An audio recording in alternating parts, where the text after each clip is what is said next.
तो जय हिंद दोस्तों, मैं रतनलाल आपका फौजी भाई एक बार फिर एक नई भर्ती अपडेट DSSB की तरफ से पीजीटी टीचर रिक्रूटमेंट 2024 की डिटेल को लेकर उपस्थित हुआ हूं, जिस पर आज हम चर्चा करने वाले हैं। Delhi subordinate service selection board की तरफ से पीजीटी यानी कि पोस्ट ग्रेजुएट टीचर की भर्ती आई हुई है। भर्ती ऑल इंडिया की है और वो भी मेल और फीमेल सभी कैंडिडेट्स के लिए। तो इसमें आज विस्तार से चर्चा करेंगे, जिसमें विशेष पॉइंट है जैसे कि आप ऑनलाइन एप्लीकेशन कब से स्टार्ट होने वाले हैं, एप्लीकेशन फीस क्या होने वाला है, एज लिमिट हो या पोस्ट डिटेल्स, आपका एग्जाम स्कीम क्या होने वाला है, प्लस आपको मिनिमम जो आपको पास मार्किंग क्वालिफिकेशन क्या क्या रिक्वायरमेंट है या कितने मार्क्स लाने जरूरी है, इसके बारे में चर्चा करेंगे। वीडियो को अंत तक देखें ताकि आपको ऐसा कोई डाउट ना रहे फॉर्म भरने से लेकर सिलेक्शन होने तक।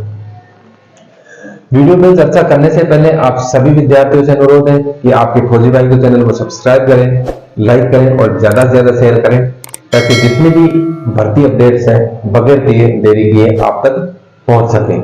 अब हम सीधी चर्चा करते हैं पॉइंट पर। सबसे पहले करते हैं ऑनलाइन एप्लीकेशन, यानी कि आपका जो डिटेल जो नोटिफिकेशन और शॉर्ट नोटिफिकेशन दोनों आ चुके हैं और आपका जो आवेदन है आने वाली इसी 9 जनवरी 2024 से स्टार्ट है और अंतिम जो है दिनांक है 7 फरवरी 2024 होने वाला है।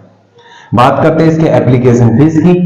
तो एप्लीकेशन जनरल और ओबीसी कैटेगरी को 100 रुपए आपका जो फीस चार्ज है, प्लस इसके अलावा जितने भी SC ST या BH कैटेगरी हो और फीमेल कैंडिडेट, इन सभी के लिए कोई जो फीस चार्ज लागू नहीं है, अर्थात 0 आपको फीस लगने वाला है।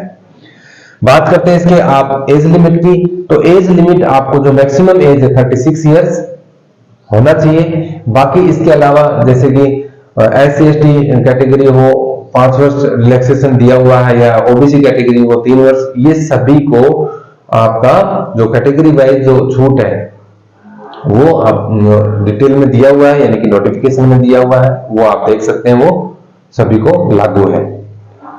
अब बात करते हैं पोस्ट डिटेल्स की। तो टोटल पोस्ट आपको स्क्रीन पे भी नजर आ रहा होगा कि टोटल 297 पोस्ट होने वाली है। अलग अलग कैटेगरी वाइज आपको डिटेल दिख रहा होगा कि अगर सभी की कैटेगरी वाइज देखें, अलग अलग जो है दिया हुआ है, तो उसके अकॉर्डिंग टोटल करते हैं तो 297 पोस्ट दिया हुआ है।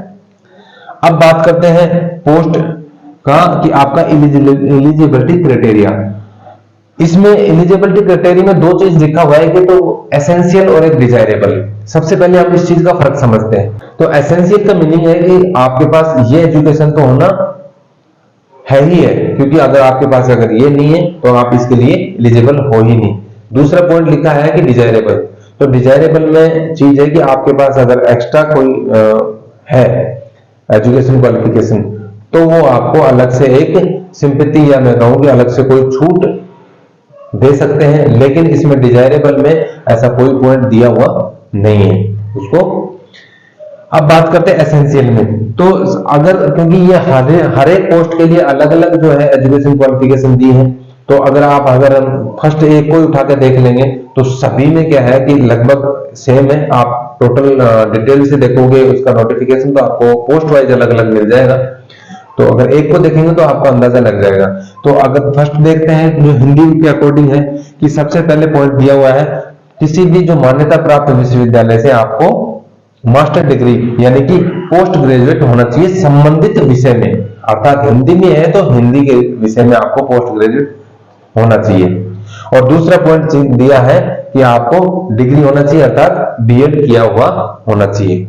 इसके बाद करते हैं अगला पॉइंट दिया, एक नोट में दिया है कि आपको जो एजुकेशन में कुछ एक रिलैक्सेशन मिल सकते हैं अगर आपको एडिशनल ये पॉइंट अगर है, तो अगर एक्स्ट्रा अपने कोर्स क्वालिफिकेशन किए हुए हैं तो जो आप डिटेल से देख सकते हैं।